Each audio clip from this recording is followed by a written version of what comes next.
All right, so back here, this is a 2015 Scat Pack.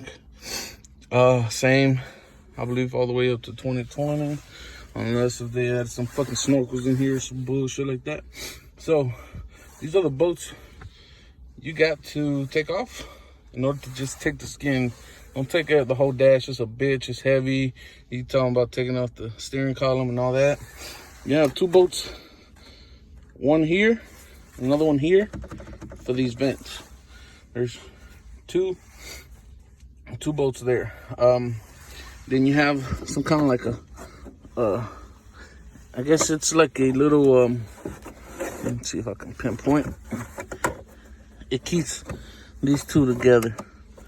I'm gonna say it's back there.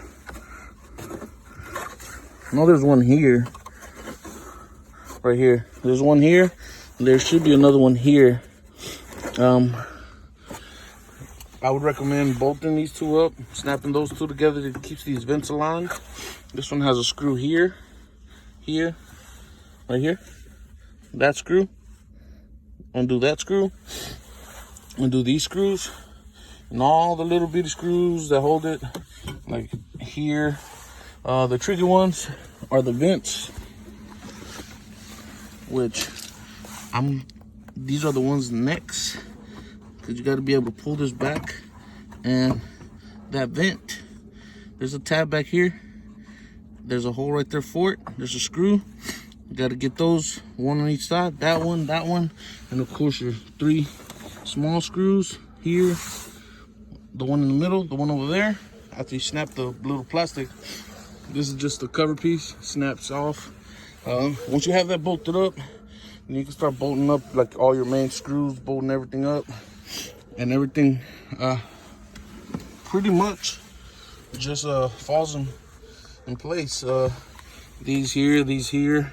I didn't take the center console because I don't know how to plastic weld, so I'm gonna just plastic weld this. It's just alignment tabs. You already have one here, so that make sure your cables are all in the right spot before you bolt anything up. I believe this goes here, this here, possibly down there, I don't know. So yeah, just took off my bezel, flipped this around. I was able to get to all that, and all this is just trim piece. So that's how you replace the dash on one of these. After that, you put your stereo. Everything else is pretty simple, cluster and all that. And always remember to disconnect the battery. Don't want to have no issues grinding stuff out. The airbag is underneath there. I replaced it. It has a new one. You can see it back there.